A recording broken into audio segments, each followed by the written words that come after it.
more comment. A couple people came up to me and did not recognize me. I point out the reason there's no baseball cap is it's after 6, and I'm wearing evening wear.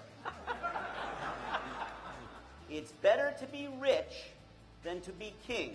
And I ask young entrepreneurs when they come and ask me for dough, and you want to back it, I say, well, I ask them, it's not a trick question. You want to be rich or king? And if they answer the question, king, I'm not interested. So, there you go.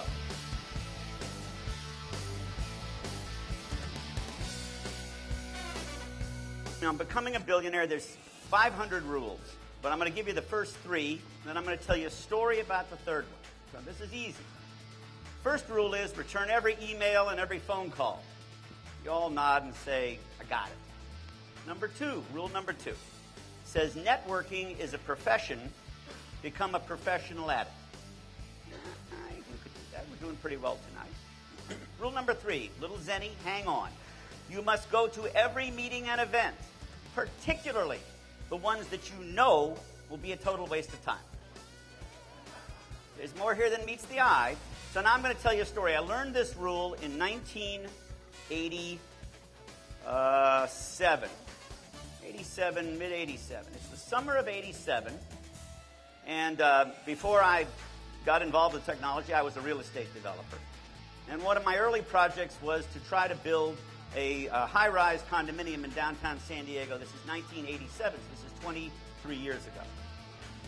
So I tied up some land across from the convention center, and I had a couple of partners, and we got ourselves into a situation where, and you may know this, CCDC is the downtown organization. The woman who ran it at the time was Pam Hamilton. And we were in for about $700,000 of sort of, you'll hear it later, sunk costs. There was lawyers and engineers and stuff, and we'd been waging war for a while. And she said, I've given you 11 extensions. I don't believe you actually have the money. When you come down again in September on the Friday meeting, if you don't have $500,000, a letter of credit, I'm going to give the deal, because some of it was public land and you assemble it, eminent domain was then the case. I'm going to give it to someone else, and you could kiss your $700,000 goodbye. It's the summer, and there's a lunch at Columbia Savings. There was a famous guy who also, I don't think he went to jail, but he was a bit of a crook named Tom Spiegel. So Spiegel gives a lunch for 500 people. I mean, maybe 400, 500 people. And what? Why? But I had an office. I was in Los Angeles. It's a free lunch, so I'll go. But I didn't want to go. I knew it was a waste of time. There was nothing going to come of it, and I could see that this is July, and September is not that far away. Go to the lunch, random. Standing in line. It's a buffet. Standing in line, people talk. It's a real estate crowd. There's a guy behind me. He says, what do you do? He says, well, I'm building a high-rise in downtown San Diego. He says, really? I have a client who'd be interested. All right, so now you got 1 out of 487. The chances are ridiculous. I say, well, okay. Now, you know that mostly this is not true. This is, yeah, I got a friend who, the check's in the mail. It's not going to happen. But he pursues it a little bit. We exchange business cards. And then I call him, and sure enough, by August, early August, he has a client. His name is Bruce Stark. Bruce Stark at that time was a very big-time, wealthy, high-rise Hawaiian condominium developer. And he says, I'm interested. We talk a little bit. We send plans. Meanwhile, September is looming, the end of September, shortly after my birthday. I wouldn't give you the year. And he says, why don't you come to Hawaii? And at that, we didn't have very much money because we'd already pissed away the $700,000. So I actually flew to Hawaii and did not spend the night. I took a night coach that got me there. I sat through, I had meetings, we did our thing, we had the dinner. He says, after dinner, well, where are you staying? I said, I'm staying at the airport.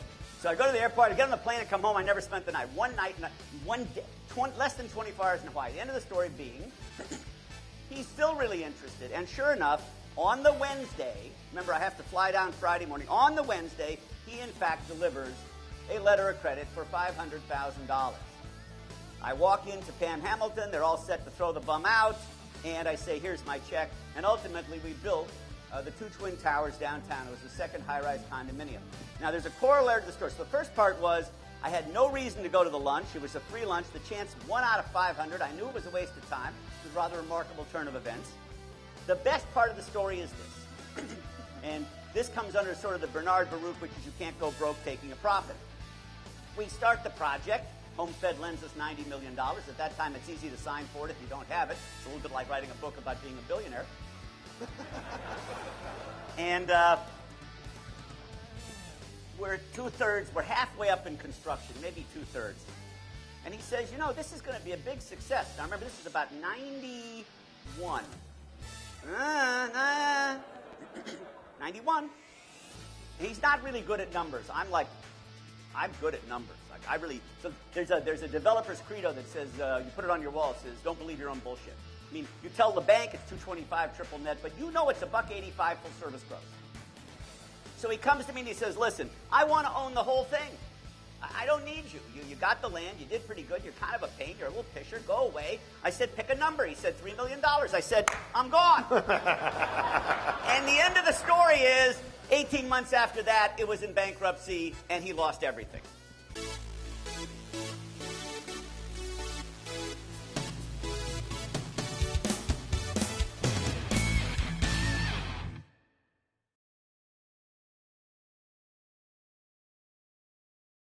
Guy walks in the door. He's got a cooler. He's got steaks. No problem. He says, take a look at this steak. He shows you the first steak. It is magnificent. It is absolutely gorgeous. And he says, I got a dozen steaks. And I'm going to give you a dozen steaks for $50. Dozen steaks for $50. Now, it doesn't take a genius to say, this is great. This is not hamburger.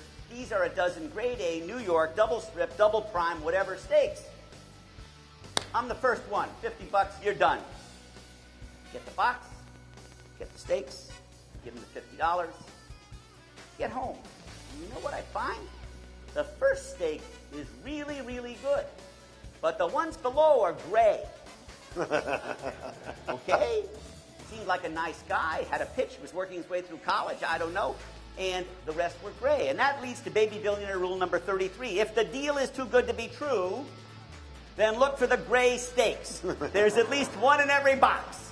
And make sure you find them first, especially before you eat them.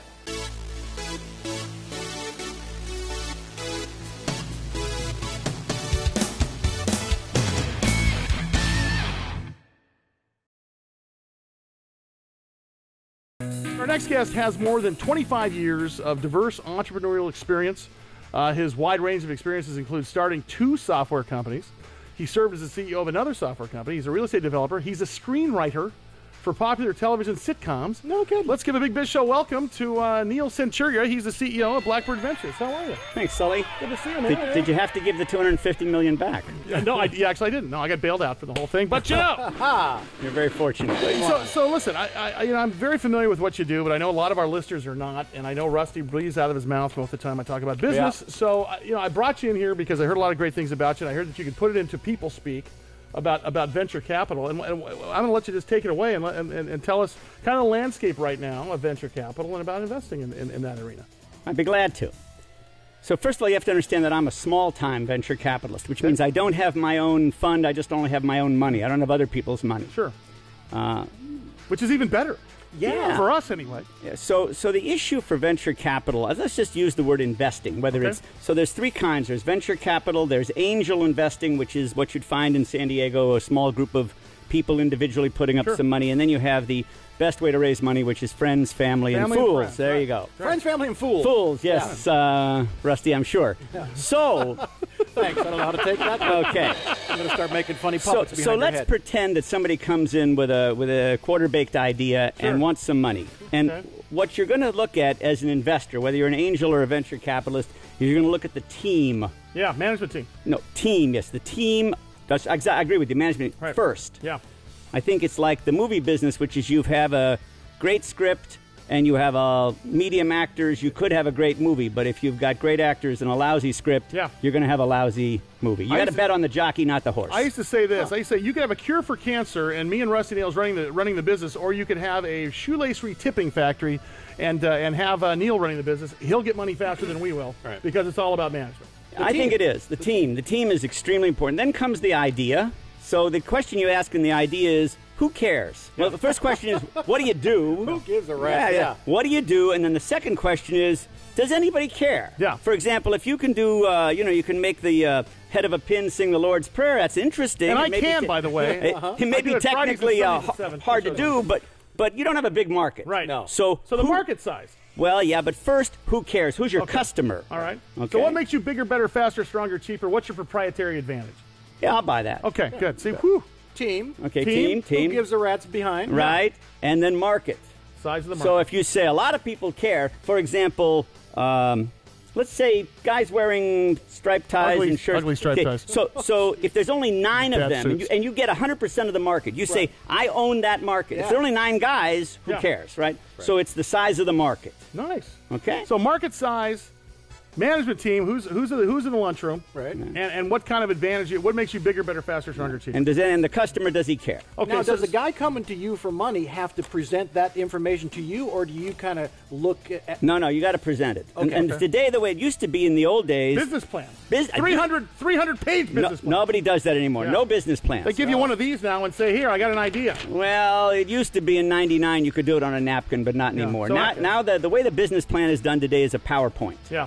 No more than 15 slides. That's the rule. Less than 15. No, because you got less than 15. Because a lot of VCs, a lot of venture capital firms will get piles and piles of deals every week that they log in. Right. And the idea is to get yours to float to the top somehow. Right? The way to do that is not that it's a great idea. Are you ready for the magic? Tell me. Yeah. You got to know somebody.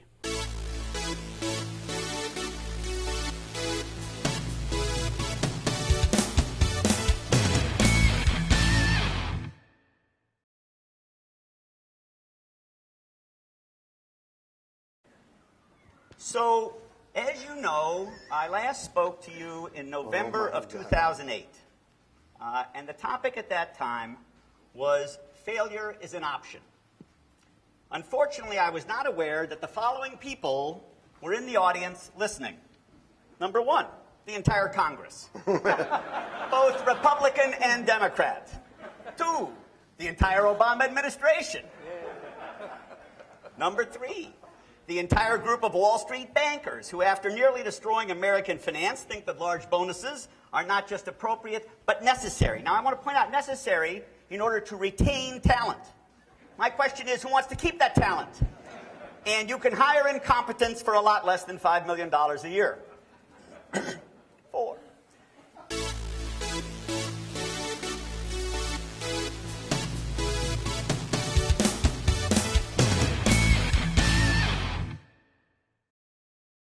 The 3 national networks who seem to think that stupid young people getting drunk, throwing up, and having sex is the same as reality television.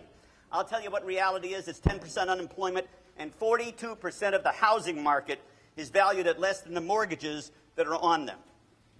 Number 9, Fox News. In and of itself simply makes me throw up. I'm done. There's nothing I can add. Oh, I got to turn this one off. It's making people crazy. Number 10.